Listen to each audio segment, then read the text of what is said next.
Thank you so much for being here.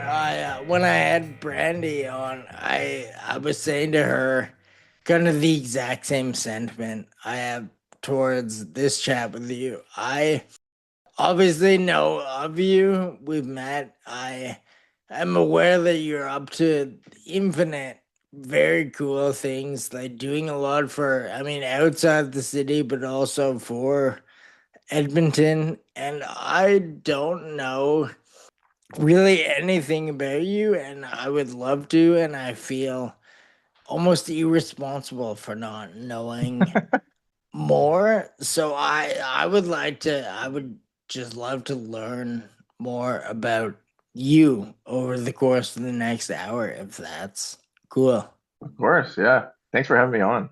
Yeah, no problem. You're actually quite requested. I always I gotta add some context. It's not like I'm getting hundreds of emails ever, like for a guest, but for sure people have in passing mentioned like, why haven't you talked to Ian yet? It was the same actually with Brandy. People always said like this is such an obvious local crossover, like how have neither of them been on here. So I had such a fun time talking to her, and then I asked her if she thought you'd be into it, and long story short, here we are. I'm very, very excited, very grateful. Thank you again. Of course, yeah. Better late than never. Yeah, and I always say that this thing is picking up a bit. Like, I mean, more than I ever thought it would. I took it seriously enough, I guess, to start it, but what's happening with it lately is kind of the more than I ever expected. So I always tell people when we're in this position when it's someone I kind of wish we had maybe talked to earlier, I always justify it by saying the audience is probably the biggest now. Like if we would have done this earlier, I don't think as many people would hear it and be exposed to the story. So it's bittersweet in a way. It would have been nice to do early, but I think it is better for the audience and anyone listening. It's a much more expansive group of people who are tuned in now than would have been a year or two ago. So I guess we'll justify it that way. Perfect. Are you? I mean, I'm just gonna ask the most simple questions because I'm very curious, as I'm sure anyone listening is. Are you born and raised in Edmonton, or what's the story with that? No, so I grew up I was born and raised in Saskatoon, and I lived there until I like moved to Edmonton like 8 days after my 18th birthday.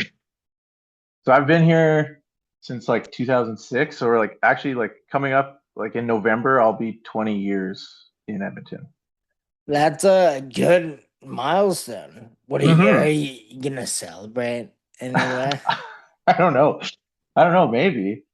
It's crazy. I mean, I've now lived here longer than I ever lived in Edmonton. So it's like Edmonton feels like home. Like obviously like Saskatoon is home. It's like where I grew up, but Edmonton feels like home.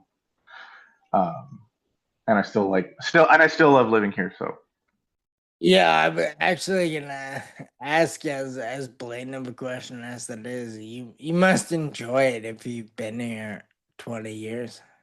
yeah, I mean, I feel like this sentiment, I feel like a lot of people probably share this, but like obviously there's things about the city itself that like can get you down, but I think the people here are really good, and like we just have so much like close friends here now, and like have roots here now that I it really does feel like home. And yeah, I don't know, I love all the people I know here. It's like a special place. Yeah, I always I mean I say this on here all the time, but I love it here and I'm even more so lately. I think I'm liking it even more. There's so many like we seem to be getting back some of the people who moved away. Like when I was younger, every friend I had, either Vancouver, Montreal, or like the really lucky ones, Berlin, New York. But now I feel the world is so expensive that Hmm. everyone's coming back here to like either, just take care of family, start their own family, like buy a house for way cheaper than it would be anywhere else. So I feel that it's getting really good here lately.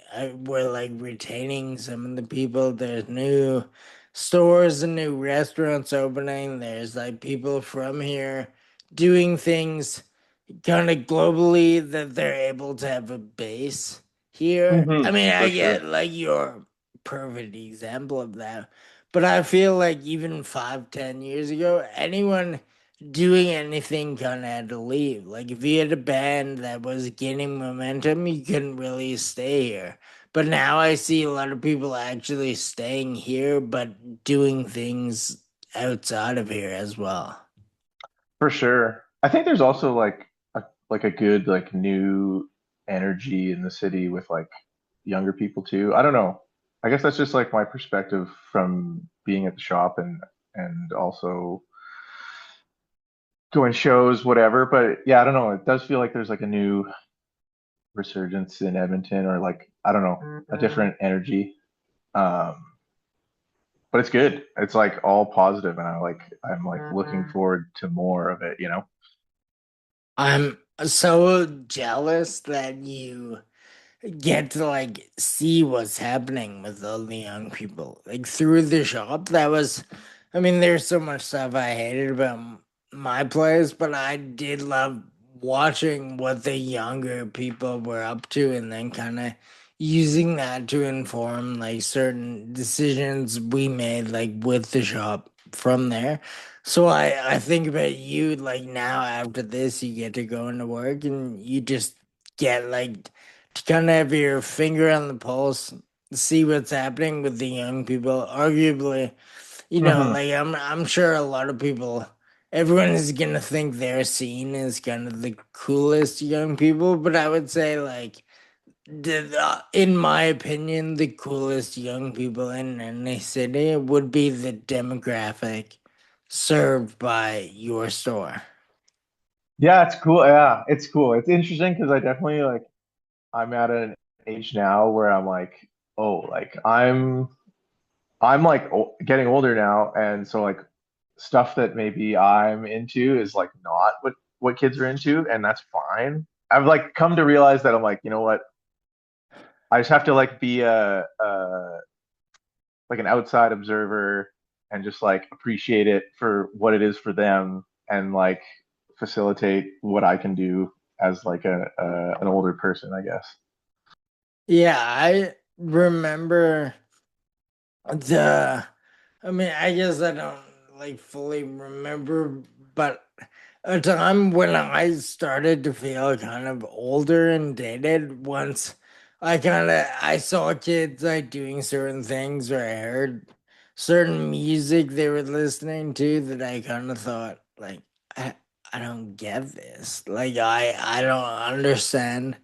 I maybe I see the appeal, but it's kind of foreign to me, and that's when I realize like, oh, I'm getting old, and they're staying young, and they're gonna be doing stuff that maybe doesn't fully make sense to me, and it was awesome, but it also was like kind of a timestamp where I'm like, oh, I am an older guy involved in something younger, which I mean is I think great, but it could also be not as great depending how you look at it. Oh yeah, it can definitely be like a glass half empty or half full situation. It's like yeah, I don't know, skateboarding, it's funny, like most of the things that my life revolves around are these kind of like youthful pursuits, like skateboarding, music, art. Um, but I guess they're also at the same time like these things that you can do kind of at any age. Maybe not skateboarding, but uh, and I've come to realize that there's like beauty in like just maturing with everything too.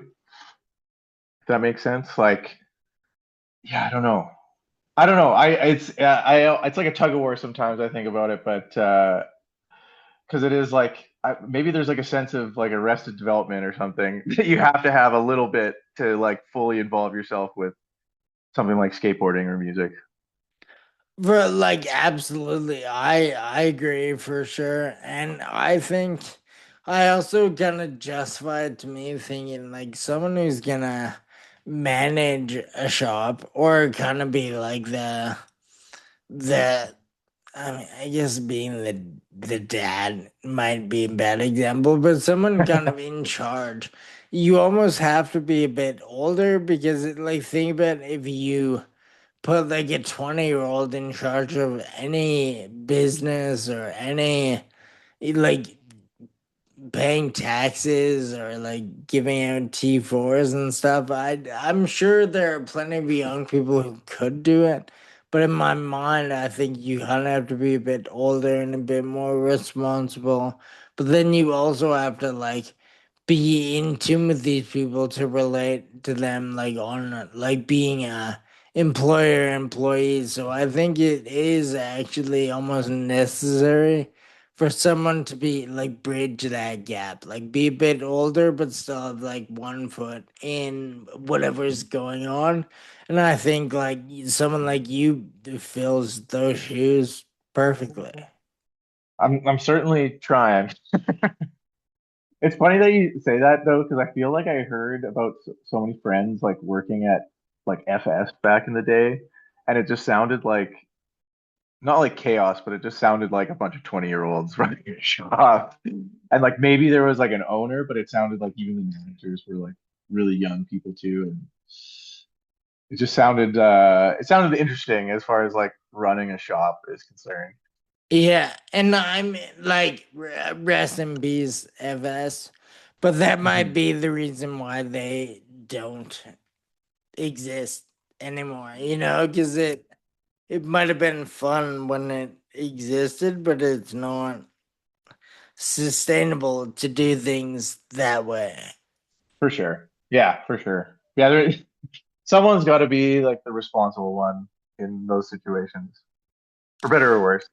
Yeah, you always hear about like skate shops in the 90s kind of being run that way, but that was a different time when, things seemed better, but it's like, I don't know, was it like how much money was actually made on that? Like, did they have any money to like sustain the ordering or anything? Like, if you wanna I think a business that has any longevity might have to be like controlled by someone who sort of understands like real life and also being young.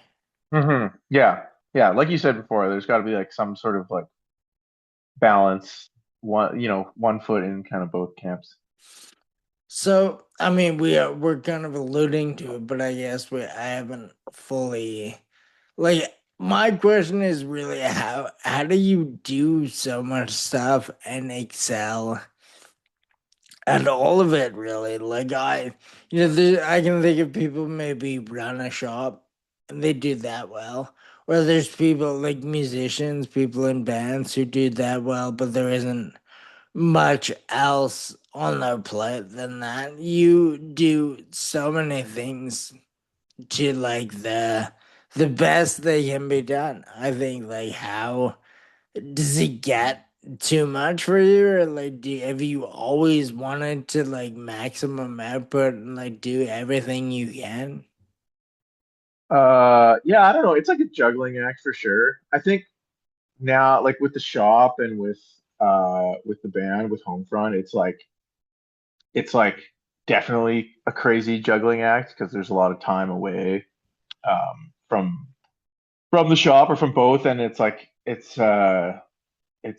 tricky to kind of play catch up when you're gone for a while. But I also have like I feel like definitely the way that I've been able to sustain it so far anyway is like I have like pretty awesome support system on either end there. Like at the shop, like everyone at the shop is amazing and is accommodating with what I do. Um, and then like with the band, they know that that the shop is like a great opportunity and like a thing that I really want to succeed. And so I don't know, it is a weird juggling act, and some days I feel like I'm going crazy, or like that I'm like don't have time to just chill. But it's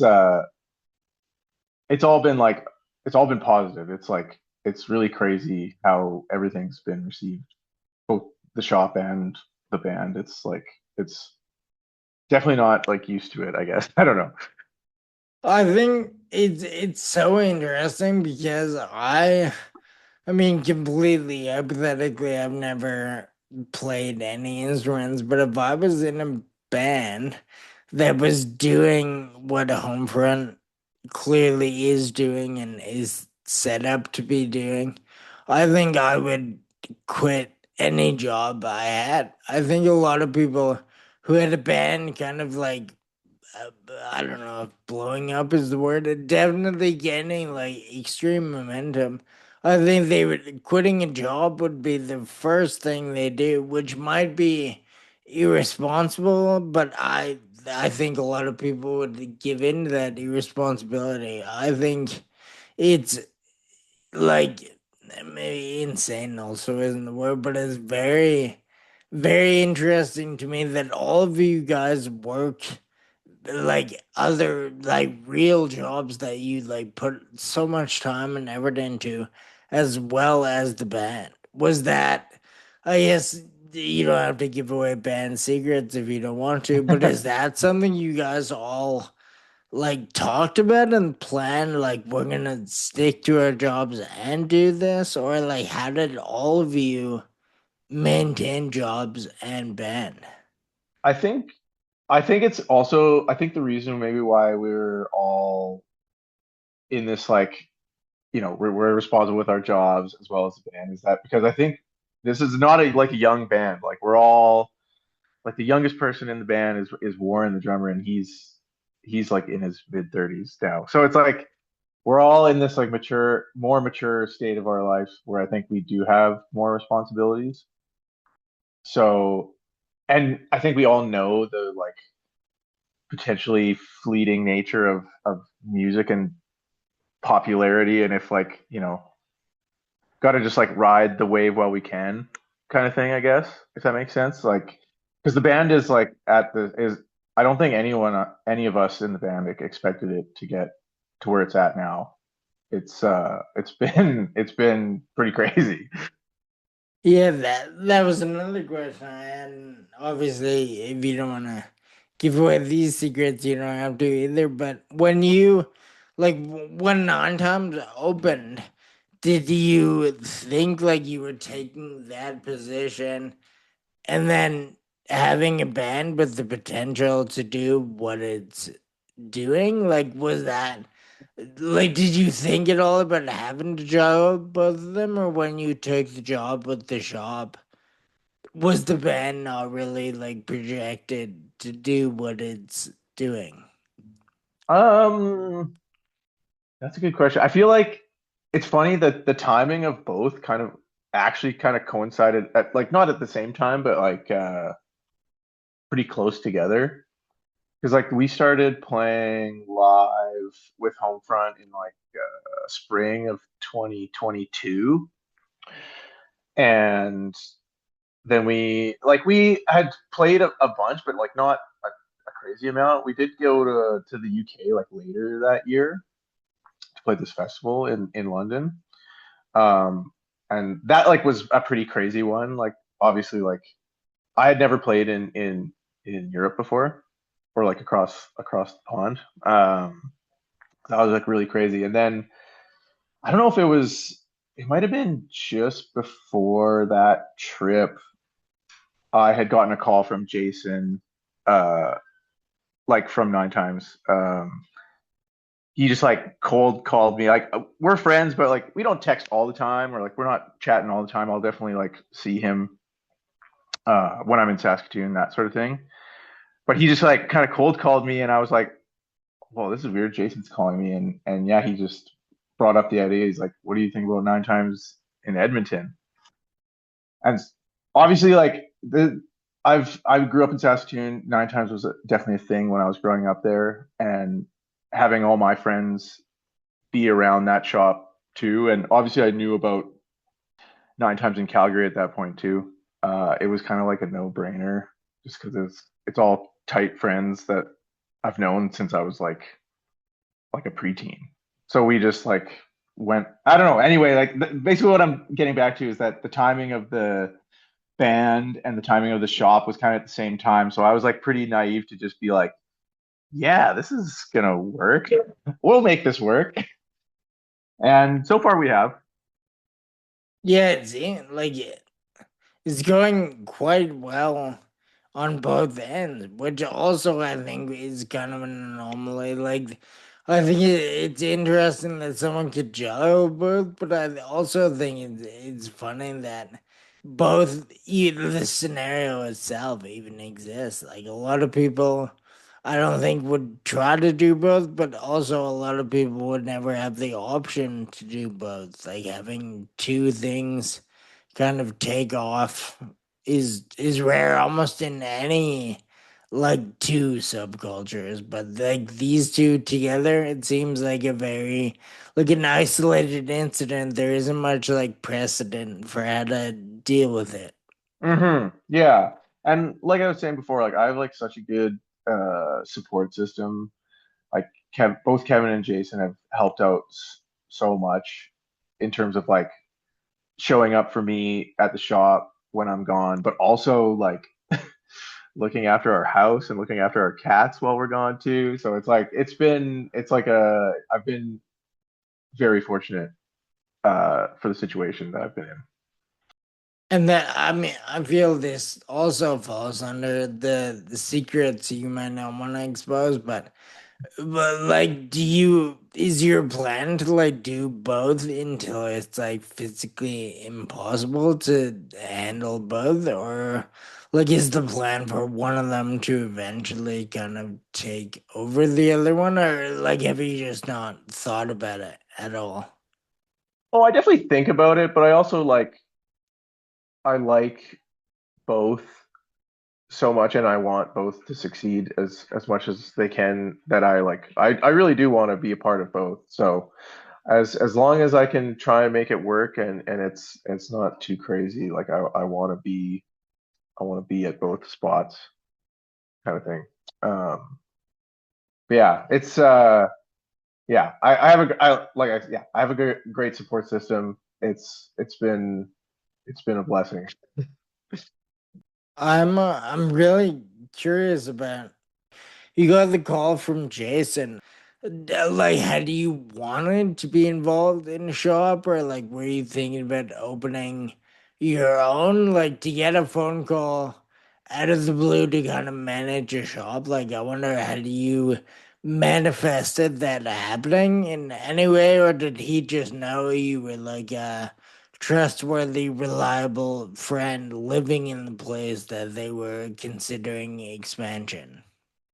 Yeah, kind of the latter. Like I just honestly like it was such a shock to me. I was like kind of in an interesting work life position where not that I was like directionless, but I was just I had I had for like 8 years worked in a parking booth, and then I also was working at Listen Records, like a record shop here. Um, and I had quit the parking booth because it was like coming to a close anyway. Like the company that I was essentially employed by, they sold the building that where the parking lot was, and so I was just like to get that call. The timing was like kind of crazy because I was I was just like working part time at a record store, so I kind of needed something anyway. And I honestly managing a skate shop was like not on my like in my vision of like what I was going to become, but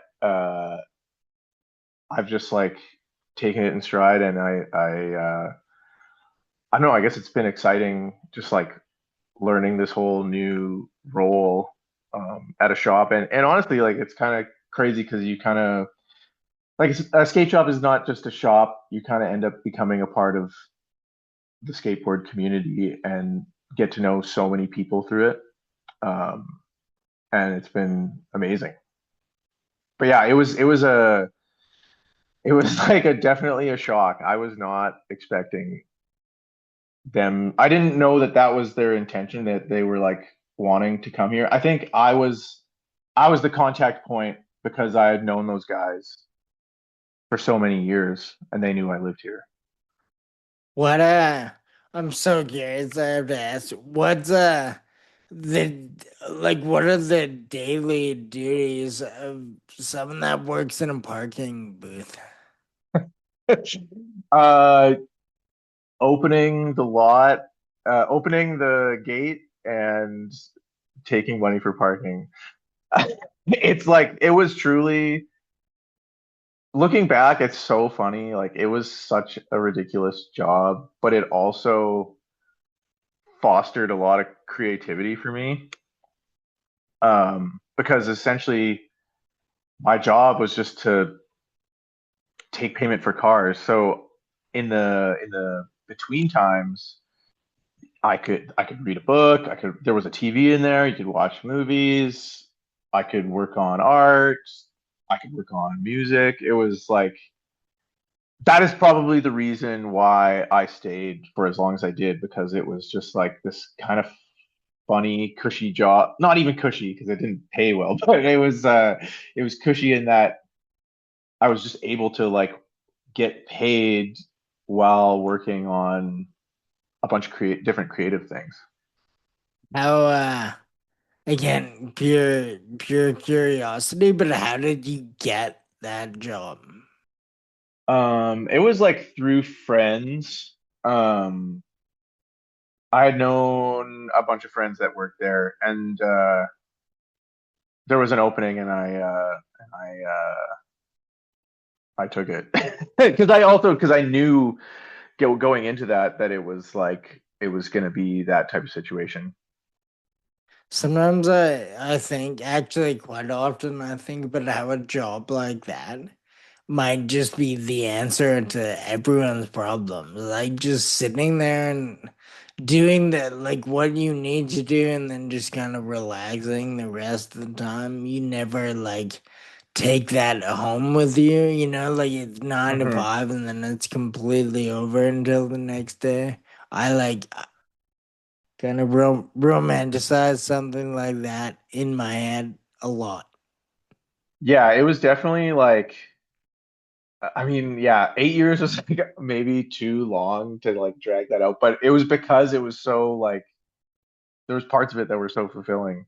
And then it was like it was actually really nice to have all the solitude, but then friends would visit and whatever. It was like such a laid back job. And it was also really um cool too because I mean, I was still touring and stuff at that time too, but with the band with Brandy, with Rhythm of Cruelty, and that job was really chill because it was basically all friends that worked there, and you didn't even have to like consult the boss to take time off. Like as long as shifts were covered, you were good. So it was very sick to just like coordinate with the people that worked there and like take off. Like I mean, like we did like month long, like we did month long tours, and then also like me and Brandy did like a 6 week tour, and I was able to like keep the job still through that. So it was, like I said, it fostered a lot of like creativity and like opportunities to have time off and do other things. So it was like it was a perfect job for what it was, but it definitely like needed to come to a close because I think I I was getting like way too comfortable just being. If they hadn't have sold it, like hypothetically, if all these other opportunities didn't come about, like if there was no nine times and no home front, do you think you would still work there? It's possible. But I also near the end, and maybe this is because I knew that they were like selling the business, but I was sort of also near the end of my time there. I was like not using it in a creative way, and I was just kind of like I don't know, it just was just kind of a job, and I was kind of like I felt maybe kind of stuck. So maybe I wouldn't have stayed there forever if it wasn't closing, but because there was just a moment where I was like feeling like okay maybe it's time. Yeah, I guess everything sort of like comes to culmination that way. Like even I've had easier jobs and things that like seem great, but then like after a while you kind of start thinking like what am I doing? And maybe it wasn't that esoteric for you, but for me I would even like something like that would run its course at some point. Yeah, no, for sure. And I think the solitude too, 'cause you're like most of the time just working alone in the booth. Like I think you definitely think a lot about everything. You have so much time to do it. So there was definitely moments where I'm like, oh man. But yeah. Heating and air conditioning, like was it really hot and really cold? No air conditioning. So in the summertime it was brutal, but there was like little heaters in the wintertime that you could yeah, it would be like minus 30 out and I was like in there in a sweater. So it was like it was chill. You could get it hot.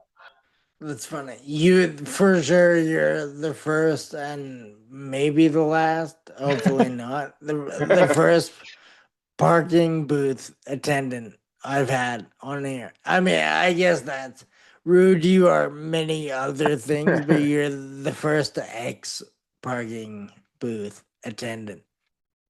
It's funny because I definitely have like I know other than the people that obviously that I worked with that were friends there.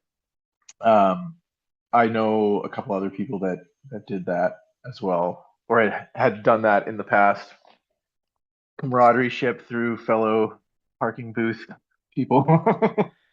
That would kind of be an interesting like reality TV show or a documentary about people like musicians working at parking booth. It's actually crazy. It's funny that you say that because this was in like I want to say 2015, but maybe 2016. We got hit up randomly by these two guys, Dave Ehrenreich and Liam Mitchell. Um, they're two like cinematograpers or like videographers. They're video guys. Like I still think they do that professionally, like whether it's like working on movies or commercials or that kind of thing. But they hit me and Brandy up because they were doing I can't even remember what it's for, but they were doing a mini documentary about Edmonton through the like lens of like a band, but they didn't want someone like huge like Mac DeMarco or something. They wanted just kind of regular Joe uh musicians. And our friend Andrea, who played in this band New Sensei, she recommended us. And so we actually did do like a little. It wasn't about me specifically at the parking booth, but that they touched on that in the little documentary. That I had no idea. Like it sounds like I was setting it up like fishing for that info. I had no idea, but now it's the most thing. Like I'm so curious. Is can you watch that I think somewhere? that yeah, I think the link is still up. I'll find it after this and send it to you. It was awesome though. The experience of everything was really fun. It was they came for like a week. I think it was in the winter time, and we just like what did we do? I mean, they like they wanted to do some shots at the mall, like at West Edmonton Mall. So they took us to the gun range and like we shot guns and can't remember what else we did, but yeah, they did some shots at the booth. They did some shots like at the house that we were living at the time, and that was like right when Brandy started working at Barber Hall. Like she wasn't even a barber yet. Um, it was yeah, it was a very funny and like I don't know, it was a fun time. I haven't looked back at that documentary in like many years because it did come out like I think a few months after we filmed it. But the shots are really crazy. Like it's shot really, really well. It's super professional. It's they did a really good job. Yeah, it sounds again like the most intriguing thing I've ever heard about in a while. And the name Liam Mitchell is sounds so familiar. Like it's ringing a ton of bells. And I know obviously New Sense as well. I'm familiar with them, so that I really want to see this. Please send me the link when you have a minute. Of course. Yeah, Liam Mitchell I think is originally from here and he skates and snowboards and so maybe that's how I think he's still got family here maybe, but yeah, that's how his link to Edmonton was too. Yeah, maybe I'm thinking of his snowboarding photos, if that makes sense, and it sounds like it might. It might, yeah.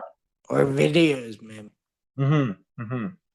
Was there a moment when you guys all kind of collectively, or even you individually, realized that Homefront was like gaining momentum? Like, was there a time when you realized like this might end up being quite a serious thing that we've all started?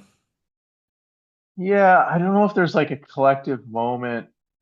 It's just like we've done a lot of touring and a lot of trips and the shows like keep getting bigger and like when you're like I don't know some of these opportunities that we have are just really crazy and we're playing to like honestly like a ton of people and it's never like I'm never like used to it yet. But yeah, I don't know if there was like a collective or like a specific moment where I was like, oh shit, this is like getting crazy. Because it's all kind of felt crazy. This is definitely like the biggest band I've ever been in, but I think also everyone else in the band too. Like I know Clint and Graham have had like a lot of experience with this with like Clint in Shout Out and Graham in Wednesday Night Heroes. But I think even this is like getting to be bigger than that.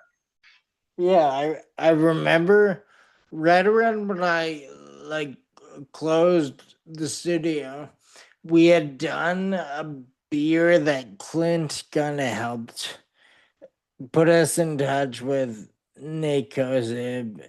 Well, Mm, he was at Town Square at the time. And anyway, Clint was helping, and we were having a party at the Common.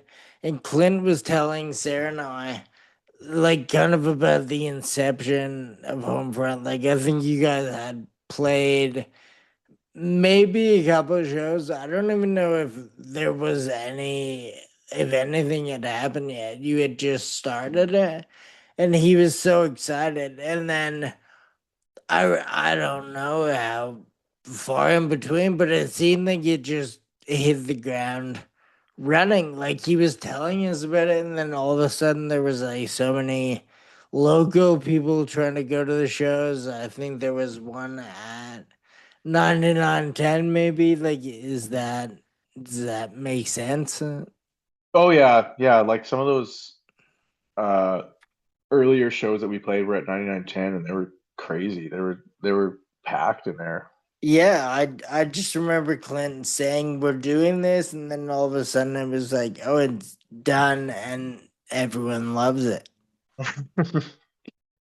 So I'm sure, I guess being in it, it probably feels like a longer, like it took a bit longer, but to me it seems like it was just like, all right, we're doing this, and now we're playing, and people are responding well to it. Like, what is being For on the sure. inside? I guess. What did it feel like to you? Like, did it not take forever? Like, not that you were expecting something to happen and it was taking too long, but does it feel like it was kind of instantaneous, like how people reacted to it, or did you guys have to like play a bunch of shows where like no one was there and then all of a sudden something clicked? I feel like we've been pretty fortunate. Like I don't know if I remember. Like we've definitely played shows that are like not insane, like and there's like thousands of people or something there. But going back to that time that we went to London in 2022, like when we played that show, and it was a part of a festival. Um, I feel like people were down and people were like into it, but then like the next time we played London was crazy. Like I feel like it was the jump there was like pretty drastic.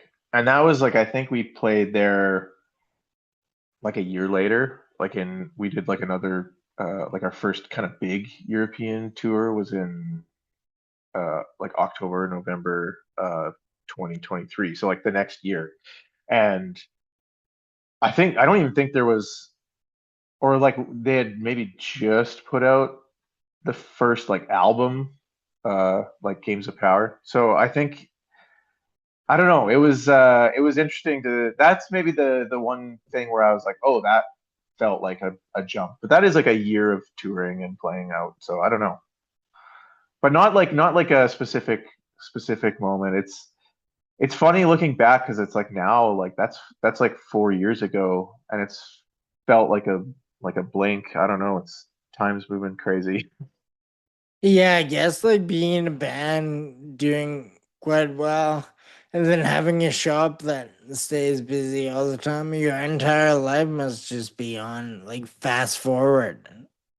Oh yeah, it's like sometimes I'm overwhelmed with like I don't know if you feel this way too, but I definitely feel like as I get older, like I have to really like plan ahead.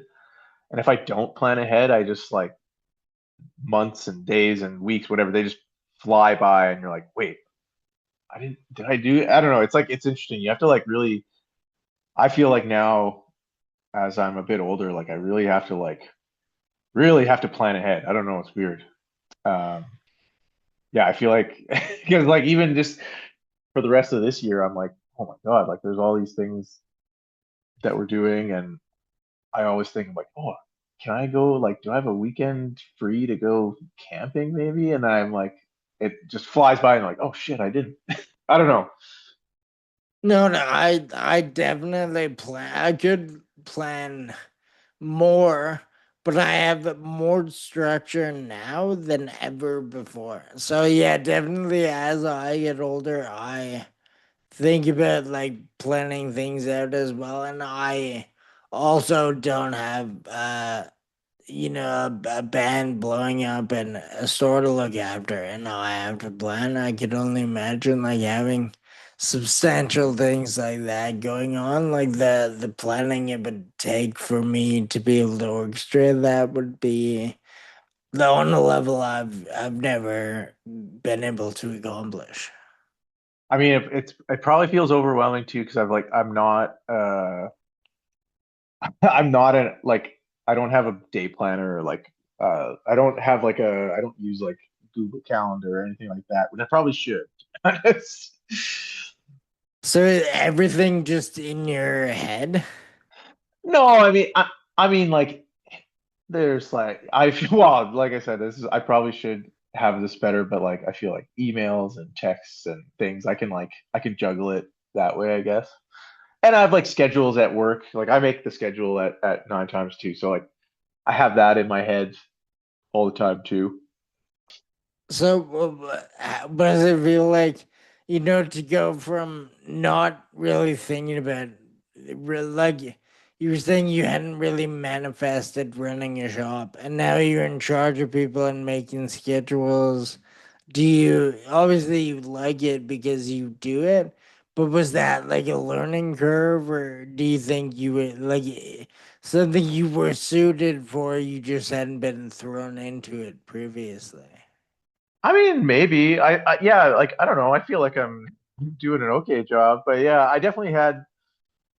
excuse me, like pretty good mentors, like through Kevin, and then also like my really good friend Dan. He's Dan Watson. He's the manager of the Saskatoon Nine Times. He's like one of my best friends, and he's really helped out a lot too, with any like I don't know questions or direction I kind of need. How long? So many of these questions are pure curiosity, but how do you know when the Saskatoon Nine Times was founded? Yeah, it was in like 1998, I believe, and it was called Good Times when it first opened, and then can't remember exactly when, but there was like some sort of cease and desist, and they had to change the name. Uh, and I really don't think there's like a story behind the name change. Like I think, and I can't speak for it because it was owned by a different person at the time. It was owned by this guy Corey Neufeld in Saskatoon, and yeah, went landed on Nine Times somehow, and then but Jason bought it from Corey like I don't even know how long ago now. But yeah, it started in '98, which is crazy because that's like, I mean, in a couple of years, that's going to be 30 years. Yeah, and I think 30 years is technically when you can say something. Like if you have a brand around 30 years, then it becomes a legacy brand. So I guess 30 years means it's like a legacy shop. For sure. Yeah, it's like, I mean, in Saskatoon, it's like it's the shop. They do so much cool shit in the city there. It's cool because Nine Times is like this whole thing, but every shop has its own flavor. Like Saskatoon has its own flavor. Calgary's got its own flavor, and then now I'm stoked because I feel like the Edmonton shop is its own thing while existing under the umbrella of Nine Times. Yeah, I also see that and I really love when entities are able to do that. I think when like a restaurant is around and there's multiple of them in the same city, it's all sort of the same thing and it's pretty like formulaic. And I'm sure they like it that way and a lot of customers like it that way, but I personally would rather see people like have it's under one umbrella. It's probably easier for what like taxes and everything like professional, but it's nice when things can like operate on their own and have their own kind of identity across like multiple things under the same name. So it's very commendable that you guys are all able to do it. Not a lot of people are able to pull that off. Yeah, yeah, I don't know. I feel like we're in kind of like a unique position, but there's still like camaraderie amongst everyone too. So it's like, sometimes some Calgary guys like that ride for the shop will come up to Edmonton, and same thing with Sask, and it's cool to like commingle and everything, and but yeah, but still have your own kind of distinct flavor. I mean, I think it's cool. I think it's cool that it has that, and and we're like we're the baby in this situation. Like it's been 3 years, which feels crazy too, but that's still like super young in terms of like a shop and like the identity of the shop, and I don't know. I'm just like looking forward to seeing it grow. Yeah, I know what you mean. Like 3 years in, by today's standards, if a store is open, 3 years, that's actually incredible. But then when you juxtaposition that to like the 30 in Yeah, Saskatoon, it doesn't seem, it's like 10 times less. yeah, It would exactly. almost And be cooler if it was 9 times less. that would be too perfect. I've actually always wondered about the name, and it's funny because in certain movies, mainly movies and TV I've seen. Maybe it's just because it's in my head. I know the name, but whenever I see someone in a movie reference like, "Oh, we did this thing 9 times," or like, it seems like I hear 9 times more than you think you would. And I always wonder, is that where it's from? But like, no, there's no way like a story is based on this completely irrelevant Beverly Hills 90210 episode. So it's cool to hear that, like, from what you know, it's kind of like random and it was just like a forced name change. Maybe I should get the real story. Like, someone must know the actual origins of it.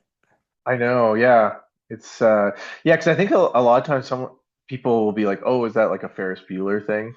Because like the principal in Ferris Bueller talks about him being like absent. I think it's like him being absent 9 times or something. Oh, yeah, that must be one of the ones that And I'm then like, oh, for sure, yeah. That's like I feel like that's like the one that people ask about all the time. But then I also thought about this just right now, but like like I feel like it's just like I catch myself saying it sometimes and I realize I'm like, "Oh, this is like almost sounds silly because it's like I work at 9 times." But like someone saying like, "Oh, 9 times out of 10." You know what I mean? I think that's like a common phrase, like yeah. when you're talking about something that's common. Yeah, I've said it and then kind of caught myself saying it. Like, I'll just reference you to Sarah. Like, I can't even think of a good reference, but I'll say like, oh yeah, someone like they must really like me by Marcus. Like, they've gone there probably 9 times this month, and then I'm like, oh, I wonder. Like, maybe it just is said more than any other number of times. Yeah.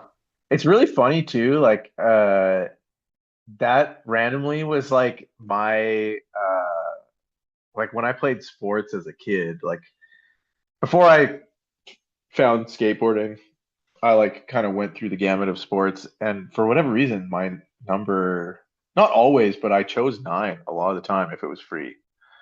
Like I have this funny, I I like found it at my parents' place. It's like my old basketball jersey, and it says my name on the back and the number 9, which I just thought was really funny.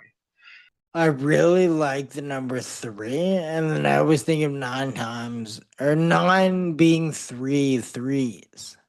Yeah, yeah, 100%. So, I mean, obviously, that my weird liking of the number three has nothing to do with the name they chose 28 years ago, but I was gonna ask you actually, and I thought, maybe just be skateboarding and music, so kind of a blanket answer. But I guess you talked about sports makes me want to ask, like, what when you were a kid, like growing up in Saskatoon, what were you up to? Like, what made you into what you are now? Damn. Yeah. I mean, Saskatoon is interesting. It's like kind of, I always say it kind of feels like very small Edmonton in a way. Like there's like definitely a lot of parallels or similarities. But I mean, my dad's super into sports and me and my brother, like I said, like kind of went through the gamut of sports, like hockey, basketball, soccer, that kind of thing. And my parents have always been super supportive. And then how we got into skating was like their good friends, like my parents' good friends, their son uh was super into skating. And I don't know, I think we just thought it looked cool.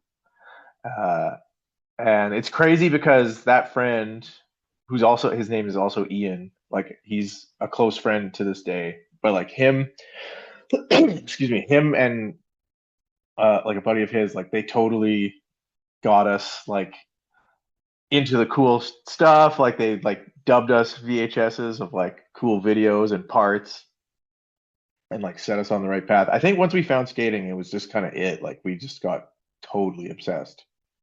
So like growing up, basically from like I was tripping out this year because I think this year is like 30 years of me skating. Like I started when I was 7 or 8. Like I don't know the exact date, but I kind of remember the year 96 specifically. But so yeah, like it's tripping me out that it's been like 30 years and of skating and to be where I'm at now. But yeah, that's it. Like we found skating and we just were obsessed. And it was so cool, like before the internet, when you found out about cool things from a cool friend, or like typically a friend's older brother, or maybe your older brother. I love when people like their interests date back before how most people find out about things now. It's more accessible now, and it's cool that people can get into things easier. But I love hearing someone in their town or someone's brother is kind of who like put them on to something.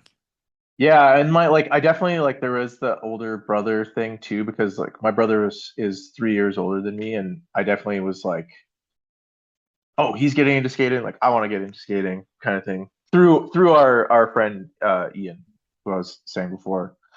But yeah, we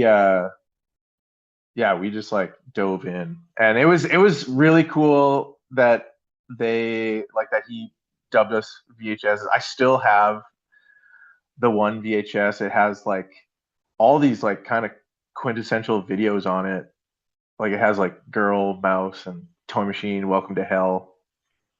And it's really funny too now if I watch Mouse in a like say like I don't know, just like on YouTube or something, and it plays through perfectly, it trips me out because growing up, the VHS tape we had, there's like a part in the video on the VHS where it glitches out and goes to like the TV listings channel and then it goes back to the video. Like it's like honestly barely a second. It's like a millisecond, but it's so etched into my brain because I watched that tape so much growing up. I don't know, it's funny.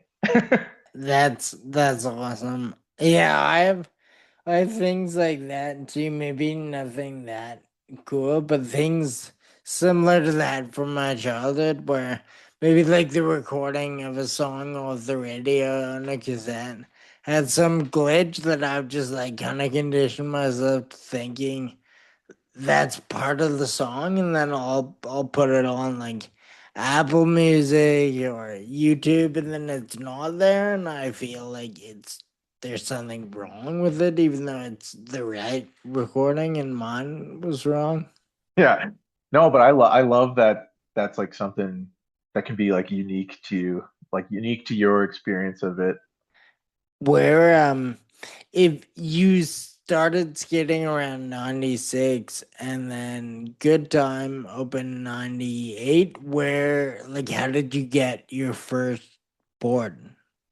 Oh, there was like other shops at the time in Saskatoon. There was actually like at one point there was like I don't know, like 3 or 4 maybe or something. Um, yeah, I didn't. It's funny. I actually like didn't shop at Nine Times or Good Times uh, until kind of more later on, uh, because there was when we were kids there was these two shops. There was one called Dunas and one called the Closed Cafe. Um, we'd always shop there, go there on Boxing Day, crazy Boxing Day sales, that kind of thing. Uh, and then there was this other shop that opened called Undergrind. And then my brother rode for Undergrind for like I don't know a few like many years. So he would like we would always just shop there. And then a West 49 opened up, and actually that's how I like really got to know my close friend Dan because he managed the West 49 before he ended up at Nine Times. And I rode for West 49 for a minute when I was a teenager. Insane to think about, like cities had more shops back then. Like even Oh yeah. back for us, like there was Plush, FS. New Ground was, I don't know if it was cool. It was cool to me back then. Yeah. and now not as much. Even though it's weird because the scene, there seems to be more people, but less like places to kind of cater to people. Hmm. Yeah, I don't. Edmonton is in a kind of unique situation because there is actually it's like a decent amount of shops still, but there is like way more people in Edmonton than there are in Saskatoon. So it is kind of crazy that there was like four shops in Saskatoon when there's like a fraction of the people. But skateboarding had a like a huge boom in that like mid 90s, early 2000s kind of thing. Well, and back then too, I think you could open a store with like probably 5 grand. You could fully open a skate shop, and Mm. now like not even, you know, it takes more than that, probably almost weekly to like facilitate a shop. Hmm. Yeah, yeah. Um, yeah, but yeah, it was just it's funny thinking about all those different shops growing up in Saskatoon. But When skating kind of ended up like pulling ahead and taking precedent over all your sports, were your parents supportive of that, or did they? You know, I always like to ask people who kind of is pretty typical. A kid moves from sports into skating, and I always want to know like what their parents thought about it. oh yeah, no, our parents have like always been so supportive. It's crazy. Like my dad would used to take me and my brother to the skate park, which like the skate park growing up, it wasn't even like an outdoor one. It was like in a hockey rink with just like ramps and boxes and rails, that kind of thing. Uh, and my dad would take us like we'd be there all day, and my dad was just like reading a book, like just chilling for like 5 hours while we were skating. So yeah, they've always been super supportive. They probably are like, they've always probably been nervous about like us getting hurt or something like that, but they've been nothing but supportive. You can, I mean, you could argue that you probably get hurt in other sports more. Like you're more likely to get injured in those type of sports than you would skating. Oh yeah, yeah. There's like tons of risk there. I think it's funny because I've never had like really serious injuries through skating until like 2 years ago, and then I got two bad ones, like kind of back to back. What happened? Uh, the first one, I like fell from the top of like a bank, kind of like straight to the ground, like caught my foot and fell straight to the ground, and I dislocated two of my fingers, uh, which really sucked. But I popped them back in like right after it happened. Um, and then that healed up, and then I feel like it was like I don't know, not even it was like a month or like a month and a half between, and I was skating again, and I dislocated my elbow. But I also popped that back in. But too crazy. It's definitely a bummer to get really hurt on a skateboard, and that hadn't really happened to me like up until yeah, like a couple years ago. So, I mean, if you hadn't been able to pop them back in, that could affect the band as well, right? Like, it obviously is harder to hold instruments and play music with dislocated limbs. Yeah, it definitely did. There was and those are like the only home front shows I haven't played. It was because there was this festival that we were playing in Portland, uh, and yeah, I like totally messed up my elbow, and they had to get a fill in, but I still went on the trip because like we had already booked flights and everything like that. I couldn't. It was like they weren't gonna be able to get money back for the flight, so that was like me just being a backup singer, just kind of lurking on stage and not playing guitar. It's kind of cool that you got to like see it almost from, I guess, not the typical fan wouldn't be on stage and backup singing, but you kind of got to see it from a bit of a different perspective. Oh, for sure. It was the we did two shows. There was like kind of like a smaller like bar club show, and then the other one was like a big like kind of outdoor festival ground.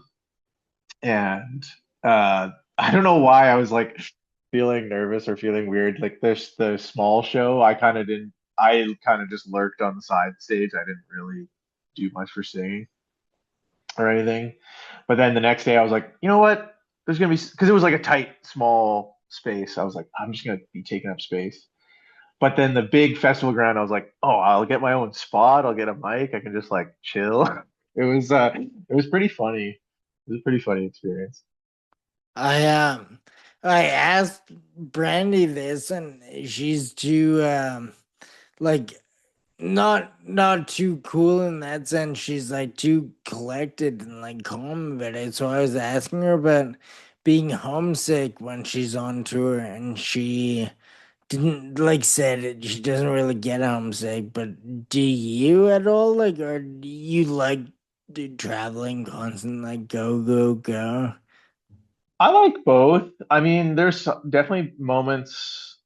Like I don't want to say I'm a homebody, but I do like being at home and doing just getting into like a home kind of routine and like we buy like buy so many records. It's like fun to just like chill, listen to music, watch movies and stuff like that. And I definitely have those moments when we are home. I get homesick. I guess I miss my cats and miss my friends and stuff like that, but also know that I'm like in a very lucky and fortunate position and the like stuff that we're experiencing on the road is like really crazy. Um, so it's like it's a good balance of both.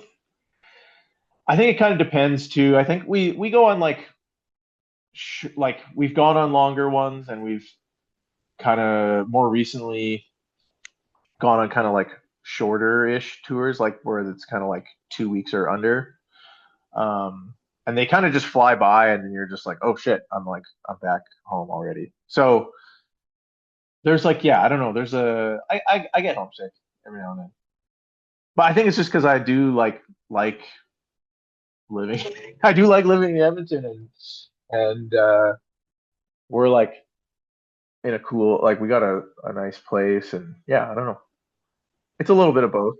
I just remember thinking I had such a good outro to her episode. And I was gonna ask if there's anything she did on tour, like if she was homesick, did she have any like feel good meals or shows or movies that she would watch to not feel that way?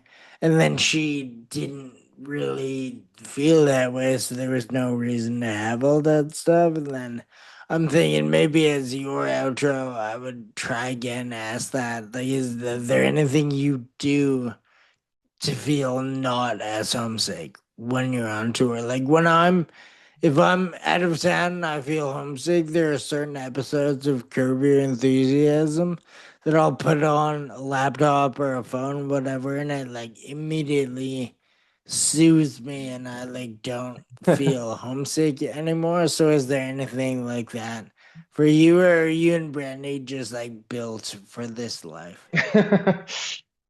I mean, I guess I mean, the fact that we get to share these experiences together is huge because not everyone gets that even with like within the band and so you know Brandy's my partner and we're around each other all the time and it's like it feels like not that it feels like home when we're on the road but it's like you know to have her by my side is like I'm lucky, very lucky in that regard. But like in terms of like what's my comfort food for if I'm feeling homesick? Hmm. Sometimes it's just like it can even be like listening to like a friend's band or something like that, like someone from here, or like watching like an Edmonton skate video or something, or Edmonton or a Saskatoon skate video. That can kind of like make me feel like just like I don't know, like that can like cure that homesick itch. That makes sense. And really, I mean, beautiful that you'd put it that way. And I never would have even really put two and two together. But when I was younger and I would travel kind of on my own, I would feel more homesick. But now that I really only travel with Sarah, I don't really anymore at all. And that's probably because I'm with someone who would kind of like comfort me through all that to begin with. So I would have never really come to that realization. But now that you say it, I think that makes perfect sense. Yeah, no, it's yeah, it's comforting to have to be able to like uh have each other for support on the road. Yeah, definitely. It definitely makes it easier and maybe curbs the like yeah, like I said, like having Brandy there, maybe I feel less homesick than other people just because she's my everyday person, you know what I mean? Yeah, no, like you guys would be very lucky, like fortunate to be experiencing all this stuff, but then being able to experience it together is amazing. And same with them. Blessed to be able to like travel and whatever I get to experience. Sarah is kind of there with me, so I think we can both say we're very lucky to be able to travel with people who it's easier to travel with. 100%. Yeah. No, yeah, no, it's awesome. And that's not to discount like the other people like we're all friends in Homefront and have been friends for a long time. So it is like it is a good crew to travel with too. But on top of that, I get to travel with my partner and that's like a special thing. I one last short question, and then I'll let you go to work. But I can't remember if I asked Brandy. Even if I did, I think the answer might be a bit different. Who thought of the name Homefront? Was it like workshopped with all of you, or did someone say it first? Oh no, I don't know the backstory on the name for Homefront. It was definitely like it was definitely Clint and Graham's like how it started was like Clint and Graham's kind of COVID project, like COVID recording project. And they like early on sent us demos and we were they basically approached us being like if we ever want to flesh this out into like a live thing, like we don't want to do it just the two of us, like we want a band and they hit me and Brandy and our friend Warren up and yeah, that's and it's been the five of us since. That's cool. I had no idea that you guys were gonna brought in not later, but like after the initial idea. I didn't know that that's how it. I mean, I guess I don't know any. I should know way more about all this, but I had no idea that that's how it went. So I'm glad I asked. I'm sure everyone listening will be interested in that as well. For sure. Yeah, no, it's the two of them have like a pretty crazy creative relationship where they work super well together. And it's really fun and exciting to be a part of it as well. And to flesh it out in like the lot to be a part of the live iteration of it. Yeah, I mean the whole thing is great. I mean, I don't think you guys need any of my good lucks, but I mean, it sounds incredible good luck with how it's going and everything in the future. With the shop, I know you don't need my good luck on that, but it's amazing to see. I think the city it's kind of needed what you guys are providing for a long time, so I'm very I mean, I guess it's not my place to be proud of you guys either, but I am proud that that exists and that it's in good hands and you guys are contributing to the community that way as well. It was a huge pleasure, Bond, to be able to ask you some of these questions, but I know you're off to work as a busy, accomplished man. I have nothing I need to do for the rest of the weekend. This is kind of it. So I'll be relaxing and you'll be hard at work. Um, Thank you before I actually kick us off, do you want to let anyone listening know where they can find you or non-toms or Homefront, whatever you want to promote right now? The mic is yours. Please do. For sure. Well, first of all, thanks for the kind words and thanks for having me on. This has been it's been like a really fun chat. Um, yeah, I guess like for the shop, it's just nine times Edmonton. Uh, and then like with Homefront, it's like are we not Homefront? I believe is the handle there. Brandy and I are still playing shows with Rhythm of Cruelty and we we're pretty bad at updating that Instagram, but it's just Rhythm of Cruelty. And then my personal one is Boothman Cometh. I think with a underscore. It's funny like as far as like the art, like I do art and it's but it's a private account. But you can hit me up and maybe I'll maybe I'll let you in. But uh yeah, that's all the spots there.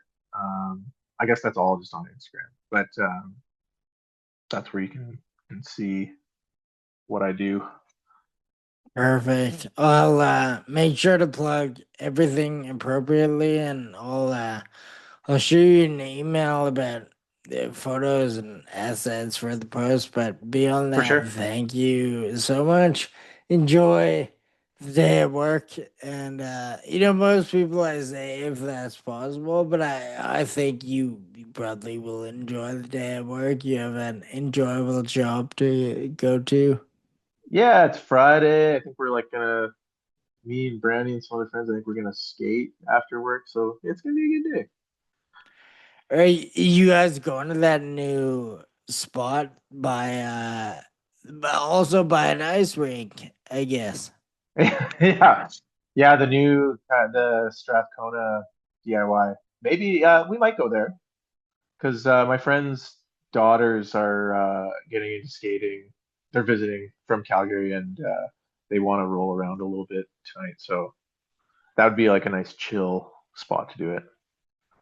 Hopefully no rain. It's hard to predict and Oh yeah. the weather has been insane. But yeah, anyway, have a lot of fun with your friends and the kids skating. Say hi to Brandy. And yeah, thank you. Will do. Thanks. Thanks for having me, man. Awesome. Peace. Okay, we'll talk to you soon. Bye.